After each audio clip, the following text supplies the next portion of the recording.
Welcome to the Diverse Minds podcast, where we give you the tips, tools, and techniques you need to be a mentally healthy and inclusive leader. Each week, you'll hear about a variety of topics linked to mental health, well-being, and diversity that will enhance both your professional practice and personal well-being. Welcome to the 46th episode of the Diverse Minds podcast. And on today's episode, I'm going to be talking about solopreneur and small business owners' mental health.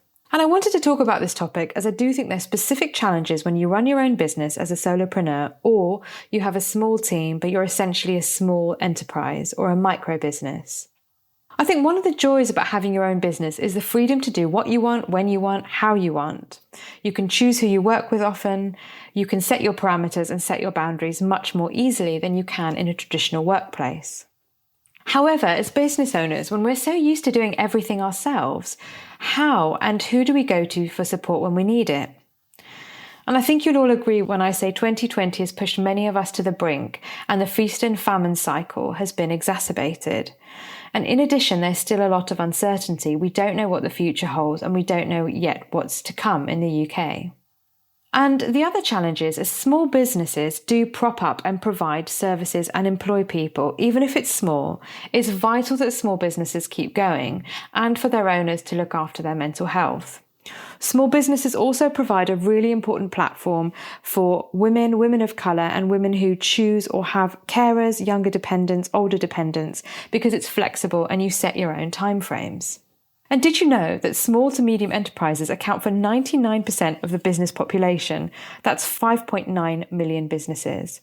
And SMEs account for 3/5 of the employment and around half of the turnover in the UK private sector. And total employment in SMEs in 2019 was 16.6 million, and that's 60% of the UK workforce, whilst turnover was estimated at 2.2 trillion, that's 52%. So as a solopreneur, I'm probably not wholly included in that. And of course, small to medium enterprise is still quite a large bracket of business. But if we then drill down to micro and small businesses, we still contribute a significant amount. And I think there have been specific challenges for this group of people, because we haven't always been able to furlough ourselves or haven't really wanted to, or it's not been the right thing to do. So we've had to keep working. Essentially, those of you who do have a limited company, a small limited company, will know that furloughing yourself would give you quite a small salary because dividends aren't included. And actually, it's probably better for us just to keep working and keep our names out there. And the other challenge with furlough, of course, is you can't do any work unless it's compliance work, so taxes, health and safety, etc. So no tweeting, no social media, no client gaining. And that makes it incredibly difficult. And I'm really glad that I didn't furlough myself and I just kept going. But I appreciate that everyone will be in a different position. But if we think about mental health, that has been difficult because many people may have wanted to furlough, or they have furloughed their staff, so they're taking on even more. It's also been tricky thinking about how to pivot your business. Many of us have had to pivot from a face-to-face space to an online space, whether that's products, maybe it's going to trade shows. You might have sold your products online, but there's always a face-to-face element. So having to pivot and change things, and also thinking about supply chains and supply chains closing or temporarily shutting, it's been really tough. There's, of course, the financial stress. Now, I appreciate everyone goes through financial stress, particularly now in the UK in 2020. I think there's specific stresses for small business owners because if you pay other people, you feel that burden and you care about your people more often than not, particularly if you're a micro or small business, even if you're hiring other people in and not employing them directly. But my first thought is I really want to, keep my podcast going, so pay my podcast producer, and also keep working with my virtual assistant who said to me, if you can't afford things, then we can press pause. And actually, I really didn't want to. But that's the thing, the financial stress is often there for other people rather than yourself. And depending on your business, you may or may not have reserves, which is, again, very difficult. And also the bills that just keep coming. So from VAT, even though, the government said that we can defer that, it's still a challenge. And sometimes you just want to pay things on time and get it out of your hair. Corporation tax bills, personal tax, etc. And it's often difficult to get the support when you need it, how you need it. So we don't tend to have employee assistance programs, especially as solopreneurs. So when do you get the support? How do you know you need the support? Because you can just be going on a treadmill. And then when you are ready, you might not be able to access that support because you simply don't have the time because you're trying to keep everything ticking over. It's also incredibly difficult to spot the signs in yourself, which is why when I do mental health training in workplaces, we talk about spotting the signs in other people and how to have a productive conversation. Now, if you do live with other people, whether it's friends, families, a wider community, they might be able to spot the signs. But if you're working and living by yourself, that's incredibly difficult. And if you just keep feeling that you have to chip away, who's there to hold a mirror up to your behavior and help you? It's incredibly difficult to not stop. And I don't know about if you're listening as a small business owner, I don't know about you, but I find it really difficult to stop. And I do have the guilt around, I should be working, there's just this one thing I need to do. And to try and stop yourself, because often our jobs or our work or our business it's an extension of us and it's a big part of our identity. So unlike being in a workplace where you think, well, I've worked enough for this organization, they've had their pound of flesh this week, it's almost like, if I just tweak this, I could maybe get another customer. Or if I just do this, then I'm going above and beyond. And so not being able to stop is a huge one. Also, if you're a startup or being a novice, you don't want to fail. You want your business to succeed. So that keeping going, keeping on the treadmill, and not necessarily also having a choice to stop. So if you're a carer, you're a main breadwinner, you don't have that choice and you have to keep going. And also many people create a lifestyle around their business, or a business around their lifestyle, I should say.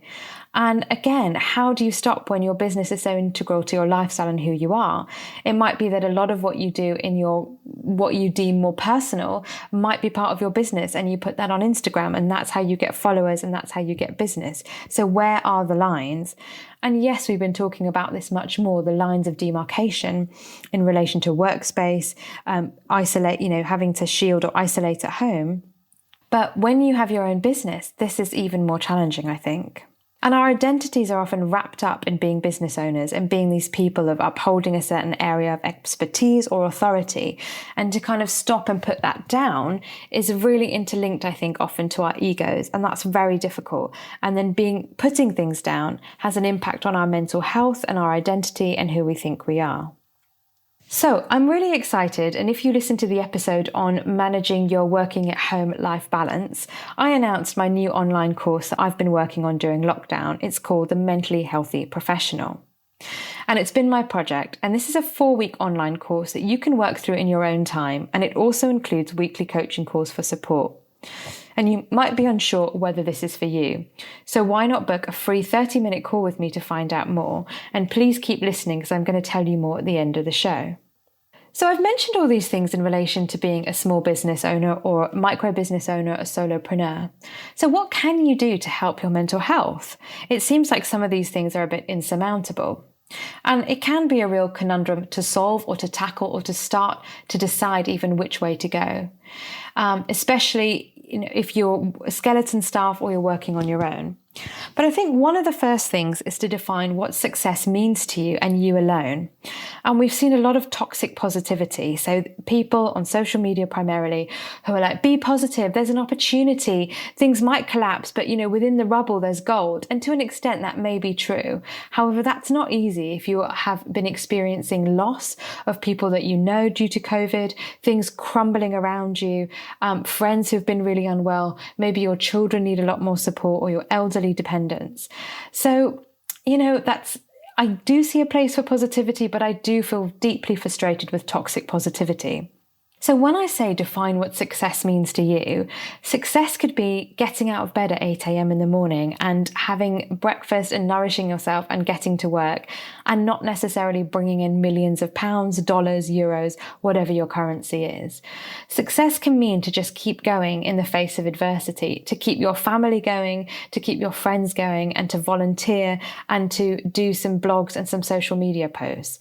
So think about that. And I think success changes, much like your work-life balance pattern or where you are in your life. Success will change depending on what's going on in the stage of life that you're in. The second thing is about who's in your peer support network. So I talk a lot about, you're the CEO of your own life, who's on your board. And this is similar, but I would say the key thing about this point, in relation to being a solopreneur, micro business or small business owner, is who are your peers who are in a really similar situation. We don't have colleagues in the same way that we do in a traditional workplace. So who are these colleagues that you can bounce ideas off? And it might not be people who do exactly the same thing as you. So it depends on your sector and what you do, and thinking about competitor and competitor edge, it might not be appropriate. But I have a really great peer support network that includes a lot of women in creative industries, writers, artists, knitting editors, website designers. And they help me a lot going through my challenges. Now, they're not really in a similar sector to me, but it's having that overview and that insight and just having your blind spots illuminated that's super helpful. And they're also a group of people that can help me realize when I'm not 100% myself or when my mental health might be starting to quake. So how will you recognize your triggers? That's another question, especially if you're working alone, living alone, or for this period, or you tend to be a solitary person and not give much away. How will you recognize your triggers? How do you know? So do you feel it in your body, for example? Do you get tight shoulders, headaches? Do you stop eating? Do you eat junk food? Whatever your triggers are, be mindful of them. And remember, when your body aches, or you don't feel yourself 100%, what is your body trying to tell you? I think it's really important to listen to that. The fourth thing is about working out how much money you need to be comfortable with.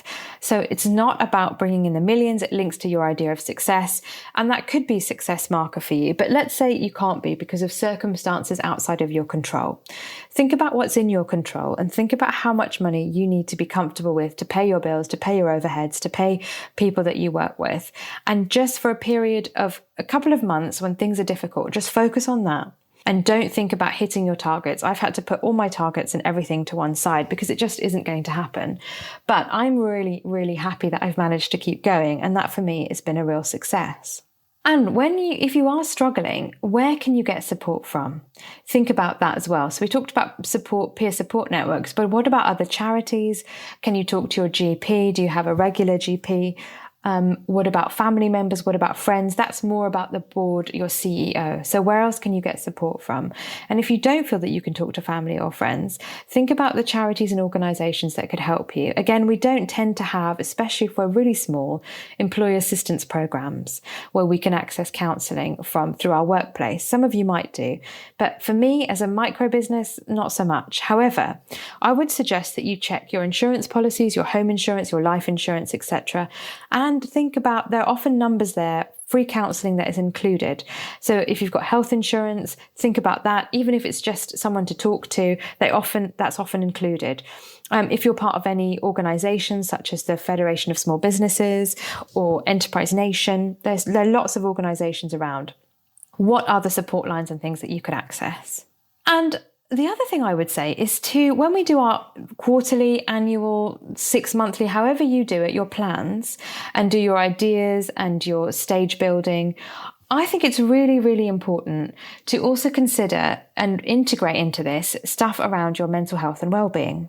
So it's a really good idea if you set your goals to have one goal around your mental health. So it's a proactive rather than reactive approach. What are you going to do to make sure you stay well? Is it taking Friday afternoons off? Is it making sure that you ring fence a particular time and date in your calendar on a weekly basis to do something that brings you joy?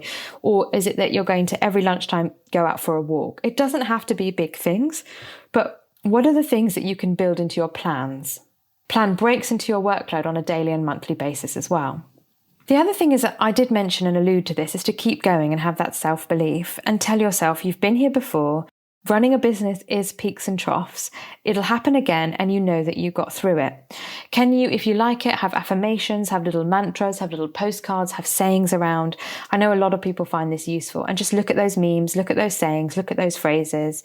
Think of your role models and heroes in your industry and in your business area. You might also have a mentor, so that links to your support network, but that can really help you with keeping going in self-belief. You might have a sponsor, so someone that sponsors you. Also think about how you manage rejection. This is a really big one. So some people view rejection as a challenge, and that's brilliant and it doesn't drag them down. But for most of us, I think rejection feels like a rejection of who we are as opposed to our product, service, or anything else that we're doing in business. So how can you manage this? And I personally have had a lot of knockbacks going for little bits of work recently, and it's not really come through, and spending a lot of time writing proposals. And the thing that I always tell myself is it doesn't matter that it didn't come through. What is important is that I did something, I did it to the best of my ability. And also I've now got a framework. If someone asks me for something similar, I've done a similar proposal. And you also don't know when people are going to come back to you. So I wrote a proposal in September 2019, and someone at that organisation just came back to me 9 months later and asked for the work to go ahead. So you don't know, so don't forget that either. And on the whole question of managing rejection and thinking about, well, that was a piece of work done to the best of my ability, is managing overwhelm. And one of the things about managing overwhelm is perfection versus good enough. Now, I hold my hand up. I am not a perfectionist. I don't think perfectionism is particularly helpful. I've always been like this. I'm what we call in Tetramap high earth preference, high earth element, and I like to get the job done.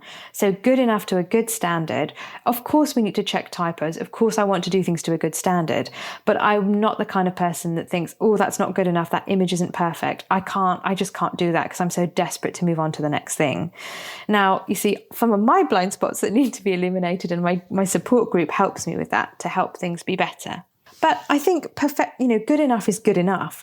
Remember, the amount of time that you spend poring over every detail, no one else is going to. It's the top line stuff that people look at.